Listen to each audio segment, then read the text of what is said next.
আরেকটি বিষয়, আমরা প্রজাতন্ত্রের কর্মচারী একটা বৃহৎ অংশ, এ সরকারেরও কর্মচারী আমরা। তারা আমাদের প্রজাতন্ত্রের কর্মচারীদের দীর্ঘদিনের দাবি দেওয়া, আমাদের পে স্কেলের বিষয়ে কোনো চিন্তা নাই, এমনকি আমাদের সরকারি কর্মচারীদের পে কমিশন সংস্কার নিয়ে কোনো কমিটি গঠন করা হয়নি। দীর্ঘদিন সোশ্যাল মিডিয়া সহ বিভিন্ন পত্র পত্রিকায় পে কমিশন সংস্কার নিয়ে দাবি চলে যাচ্ছে, এটাও তারা আমলে নেননি। আমরা অতি দ্রুত প্রস্তাব এসেছে, আমরা হয়তো কাল পরশুই এই সপ্তাহের মধ্যে আমরা জনপ্রশাসন মন্ত্রণালয়ের যে সংস্কার কমিটি হয়েছে, আমরা পে কমিশন সহ আমাদের বেতন ভাতা সংস্কারের জন্য আমরা একটা আবেদন ইনশাল্লাহ প্রেরণ করব। সম্মানিত নেতৃবৃন্দ, আর অতি দ্রুত আমরা আরেকটি মিটিং করব। আমাদের এই মাসটা একটা হলো সম্পদের বিবরণী জমা দেওয়ার একটা মাস, আরেকটি আমাদের রিটার্ন আয়কর রিটার্ন দেওয়ার মাস। আমরা হয়তো এ মাসের শেষের দিকে আরেকটি মিটিং করব। আমরা প্রাথমিক শিক্ষা অধিদপ্তরের নবনির্বাচিত কমিটির সভাপতি হয়েছেন মতিন ভাই, সেক্রেটারি হয়েছেন আমাদের খায়ের মজুমদার, অর্থাৎ ওখানে আর কোনো বিরোধিতা নাই।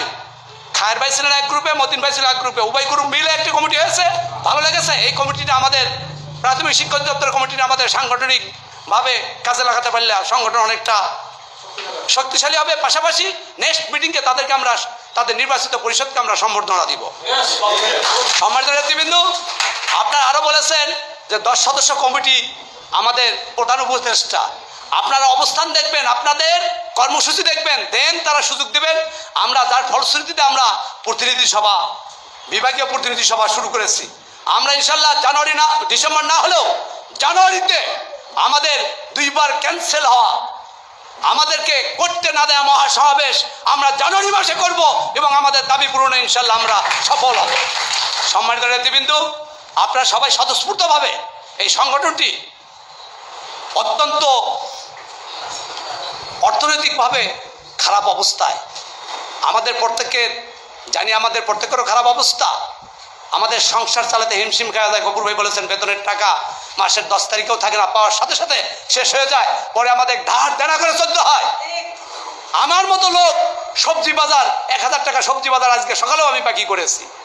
এই অবস্থা যদি আমার চলে, তা আপনাদের আমরা 2 জন চাকরি করার পরেও যদি আমাকে সবজি বাকি খেতে হয়, আমাকে মাছ বাকি নিতে হয়, আপনাদের অবস্থা কি এটা আপনারা না বললেও আমি অবগত। সম্মানিত নেতৃবৃন্দ, আপনারা আমাদের চাঁদাটা দয়া করে আগামী মিটিংয়ে 1 বছরের টাকা 1200 টাকা করে সবাই ইনশাল্লাহ দিয়ে দেব। আর আমাদের কমিটি নিয়ে একটু জটিলতা আছে, আমাদের যারা ভালো সংগঠক তাদেরকে কমিটিতে আনবো। আরেকটি বিষয় আপনাদের অবগতির জন্য আপনাদের অনুমতি চাচ্ছি যে ফেডারেশনের যে স্বৈর শাসকের সময় চলা যে সংগঠনটি ছিল, সেটার নেতৃবৃন্দ লুৎফর রহমানও নাই, হেদায়েতও নাই। তাদের যে নিচের দিকের সংগঠক যেমন যুব উন্নয়নের বোরহান, অন্যান্য দপ্তরের নেতৃবৃন্দ আমাদের সাথে যোগাযোগ করার চেষ্টা করছে। আপনাদের সম্মতি থাকলে তারা যারা আমাদেরকে বিগত দিনে অনেক কষ্ট দিয়েছে, তাদের সিনিয়র নেতারা জুনিয়র নেতারা যদি আসতে চায়, আপনাদের যদি সম্মতি থাকে, আগামী মিটিংয়ে তাদেরকে হাজির করার চেষ্টা করবেন সবাই ইনশাল্লাহ, আমি হয়তো করব। সম্মানিত নেতৃবৃন্দ, ইনশাল্লাহ আপনাদের যার যার কষ্ট থাকুক, আপনারা কষ্ট ভুলে গিয়ে আমাদের আজাদ ভাইয়ের মতো মিটিংয়ে এসে আমাদের দোষ ত্রুটি বললে এটা কোনো অন্যায় কথা না। আমরা নিজেরাও সাংগঠনিকভাবে সচেতন হব, আমাদের সংগঠন ভালো চলবে। আর সবাই ভালো থাকুন, সুন্দর থাকুন।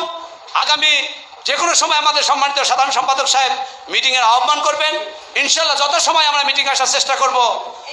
সবাইকে আন্তরিক অভিনন্দন।